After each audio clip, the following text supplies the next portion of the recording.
France is the largest country in Western Europe and has been a gateway between the continent's northern and southern regions. Wide fertile plains dominate most of the north and west, making France the agricultural epicenter of Europe. Its lengthy borders touch Germany and Belgium in the north, the Atlantic Ocean in the west, the Pyrenees Mountains and Spain in the south, and has a population of 67 million people. France is one of the oldest nations on earth and the most ethnically diverse country in Europe. These deep and broad influences have made France a world leader throughout history in nearly all aspects of culture, including cuisine, winemaking, politics, philosophy, music, art, films, fashion, literature, and sports. France has big lands to provide habitats for a wide variety of plants and animals.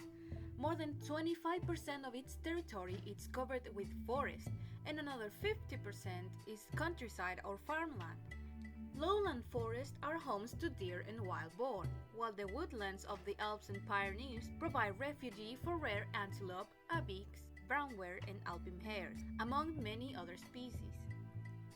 The Mediterranean coastline is a stopover of millions of migrating African birds, including flamingos, vultures, egrets, and bee-eaters. Christianity has played a major role in influencing the history of religion in France, so intense that the Catholic Church impacts on French culture and heritage that, to this day, several French public bank holidays evince a religious origin. Puede ser porque, mira, yo estuve en Montpellier, que es una región que queda cerca del Mediterráneo, queda cerca de Barcelona, también cerca de Italia. Es una ciudad como universitaria, juvenil, quizás no está tan fuerte la parte religiosa. Obviamente son todos católicos, no sé si obviamente. También había muchos musulmanes, por lo tanto árabes. Mucha religión musulmana. Sí, los árabes son, hay una variedad de religiones. El árabe es la lengua, ¿cierto? Mientras que la religión es la musulmana. Sí, muchas religiones. Of course, the same can be said for many of the country's finest monuments and works of art. In the 2nd century AD, Christianity spread throughout France. Around 498 or 499, Clovis was baptized in the cathedral of the city of Reims and began a long tradition in which the French monarchy legitimized its power throughout Christianity. The French Revolution from 1789 to 1799 triggered a shift. It was now the Catholic Church's turn to be persecuted, with many churches and works of art destroyed. While Christianity regained its place as the country's primary religion in the 19th century, the new government set some boundaries. La République Française dissociated itself from religion, and eventually, in 1905, the government finally signed a law to separate church and state. Catholicism was once the state religion of France and continues to be the primary religion in French society. Throughout most of the country, communities began as parishes. Today, many rural villages see the local church building as a symbol of local identity. Catholicism continues to play a notable role in French society. The church bell rings to mark deaths and weddings. Many people have their infants baptized, and most private education in France is Roman Catholic. Many Catholics feel as though the Church helps uphold traditional family values, authority, and a sense of moral order in society. If you want to experience the traditions and cultures of French people, then planning a French tour would be the best idea to experience their national festivals. A holiday in France will become more memorable when people get a chance to be a part of the traditional carnivals or festivals of France, such as the Mardi Gras, Festival of Avignon, Donkin's Carnival, among others. The people of France celebrate many traditional festivals over the course of the year. And here we have some examples of them, like the Dorking Festival, which is a colorful festival celebrated by locals and tourists alike in northern France. It is observed every year from January to March, when people are found marching, dancing, and singing cheerfully on the streets of France with delicious foods such as crepes, waffles, apples, fritters, or cords, crispy dog with orange zest. It is said that this is not a carnival to watch, but to be a part of, and it implies almost an obligation to procure at least a symbolic mask or to have your face painted. Or maybe you want something different and experience the Bayonne Festival instead. It is celebrated in the town of Bayonne from the 26th of July to the 30th of July, where the French observe it with fireworks, traditional dances, musicals, and street performances and parades. There are some drinks to share with friends, like sangria or beer in this celebration. These two examples are some of the things French people do while celebrating these special events, and the main thing that connects most events are marching, crazy customs, and face paint. Of all the countries in the world, the population most afflicted with stereotypes may well be the French. While some are caricatural, some can be very serious and damaging for the community. So no, the French don't dress like glorified mimes. People tend to say that the French are very dirty and smelly. We have the Americans to thank for that stereotype. When the US Army liberated France at the end of World War II, French plumbing still wasn't up to par, and daily showers were not an option. In fact, most French people had to use public baths to clean up.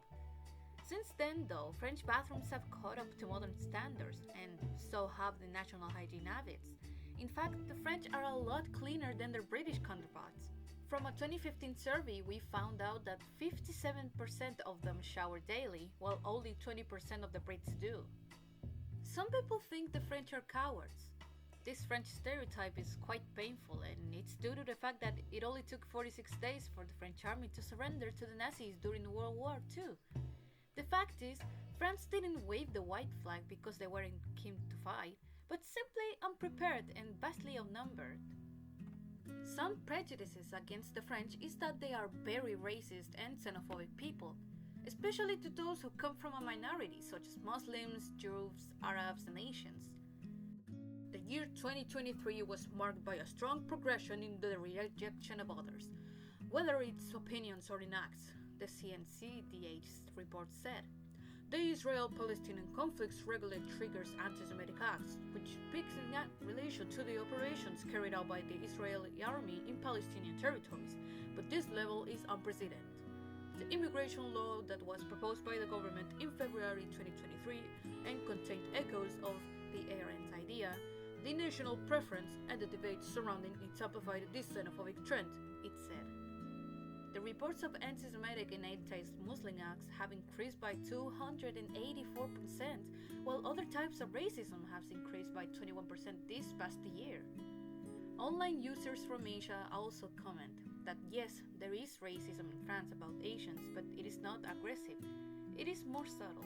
Moreover, I think people just don't realize what they say is racist. Most of the time, racism against Asians are mockery about the accent or the eyes. Saying ni hao, the belief that we all eat dogs or that we are good at math. As you can see, the racism is translated, in practice, by the enumeration of clichés. The French education system consists of 3 stages. Primary education, which can be from 3 or 6 to 11, secondary education, which is from 12 to 16, and higher education, which is from 17 and above. Primary schools have 5 to 8 years of study, secondary has 4, and higher education, it depends on the career you want to pursue. From years 3 to 5, it is not mandatory for the kid to be in primary school, but it is mandatory from ages 6 to 11. Secondary is mandatory till you're 16, and higher education is not mandatory at all, just an option for those who want to enroll in more professional jobs in the future. Oye, ¿tú sabes algo así como el tema del estudio en Francia, sobre el tema de los colegios, universidades, así como cómo abordan allá en Francia la educación, o sea, como el equilibrio entre vida laboral o vida estudiantil? Buena pregunta. Los alumnos, luego que salen como de cuarto medio, que es como, no sé cómo se le llama allá, tienen como un año de preuniversitario, que es casi una obligación para entrar a la universidad. Si yo aquí estudié agronomía, me demoré 5 años en estudiar eso, que eso es lo que dura, me demoré un poquito más. Ellos son solamente 3 años y son mucho más concentrados, y ese preuniversitario, que es como casi una obligación, por lo que yo me decían, es un año en que es solamente estudio, no salen. Es un año que si uno sale un fin de semana, igual va a repercutir al final del año cuando uno dé la PSU. There are a variety of schooling options to choose from, including public, private, bilingual, and international schools. Ultimately, parents will need to consider the language barrier, the cost, the curriculum when deciding which type of school is best suited for the kid. People who can show proof of residence in France are entitled to send their child to a French public school at no cost. Private schools in France are either state-sponsored or privately funded. This tends to have smaller class sizes, more individualized attention, better facilities, and improved access to teachers. Entonces me dicen que ese año es donde ellos se matan estudiando y después los otros años en la universidad es para ir a aprender, a ser casi como amigos de los profesores. De hecho, cuando estuve ayer con los profesores, tuvimos muchas salidas de terreno, los profesores compartían con nosotros, almorzaban, ellos trataban de entregar todo su conocimiento a través de una conversación. Más que una pizarra, conversemos aquí y yo te voy entregando mis conocimientos. Most private schools in France are Catholic, meaning that the curriculum incorporates a faith-based value system. Es más social. Es más social, le da más espacio al trabajo autónomo. El profesor te dice, haz esto, y él se puede ir para su casa. Ahí ves si tú lo quieres hacer o no. Así, sí, más social. France, with its rich tapestry of history, culture, and innovation, continues to captivate and inspire. From the vibrant streets of Paris to the serene landscapes of Provence, the essence of France is a blend of tradition and modernity.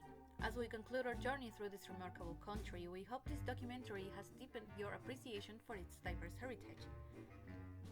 Remember, the story of France is ever evolving, and your own adventure in understanding this beautiful land is just the beginning. Thank you for joining us, and until next time.